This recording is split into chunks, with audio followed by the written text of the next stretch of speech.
ಕೆಆರ್ಪುರದಲ್ಲಿ ಯುವತಿ ವಿಚಾರಕ್ಕೆ ಚಾಕು ಇರಿದ ಕೇಸ್ಗೆ ಸಂಬಂಧಪಟ್ಟಂತೆ ಪ್ರಮುಖ ಆರೋಪಿ ವಾಸಿಂ ಸೇರಿದಂತೆ 4 ಜನರ ಬಂಧನವಾಗಿದೆ.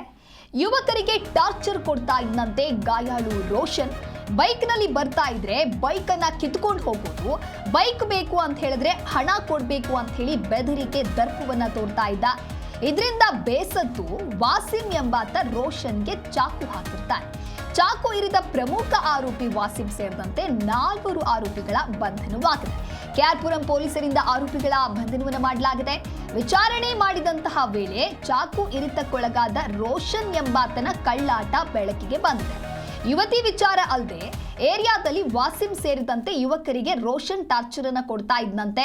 ಏರಿಯಾದಲ್ಲಿ ಯುವಕರ ಬಳಿ ಹವಾ ಮೇಂಟೈನ್ ಮಾಡ್ತಾ ಇದ್ದಂತೆ ಈ ರೋಷನ್ ಬೈಕ್ನಲ್ಲಿ ಬರ್ತಾ ಇದ್ರೆ ಬೈಕನ್ನು ಕಿತ್ಕೊಂಡು ಹೋಗುವಂಥದ್ದು ಅಥವಾ ಅವರ ಜೊತೆಗೆ ಸುಮ್ಮನೆ ಜಗಳಕ್ಕೆ ಹೋಗುವಂಥದ್ದು, ಏಕಾಏಕಿ ಹಲ್ಲೆಯನ್ನು ಮಾಡುವಂಥದ್ದು, ಈ ರೀತಿಯಾಗಿ ಬೆದರಿಕೆಯನ್ನು ಹಾಕ್ತಾ ಇದ್ದಂತೆ ರೋಷನ್.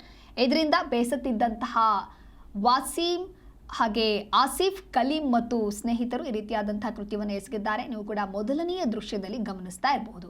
ಗುಂಪೊಂದು ಯಾವ ರೀತಿಯಾಗಿ ಜಗಳವನ್ನ ಮಾಡ್ಕೊಳ್ತಾ ಇದೆ ಅಂದ್ರೆ ಕ್ಷುಲ್ಲಕ ಕಾರಣಕ್ಕಾಗಿ ಈ ರೀತಿಯಾಗಿ ಗಲಾಟೆಯನ್ನ ಮಾಡ್ಕೊಳ್ತಾ ಇದ್ರು. ಅದರಲ್ಲೂ ಕೂಡ ಆ ಏರಿಯಾದಲ್ಲಿ ಹವಾ ಮೇಂಟೈನ್ ಮಾಡೋದಕ್ಕೆ ಅಂತ ಹೇಳಿ ರೋಷನ್ ಈ ರೀತಿಯಾಗಿ ಪುಂಡಾಟಿಕೆಯನ್ನ ಮಾಡ್ತಾ ಇದ್ದ.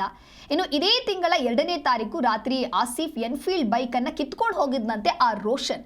ಇದರಿಂದ ಬೇಸತ್ತು ಸಹೋದರ ವಾಸಿಂಗೆ ಆಸಿಫ್ ವಿಷಯವನ್ನ ತಿಳಿಸ್ತಾರೆ. ಆ ನಂತರದಲ್ಲಿ ಗಲಾಟೆ ಮತ್ತಷ್ಟು ಹೆಚ್ಚಾಗತ್ತೆ.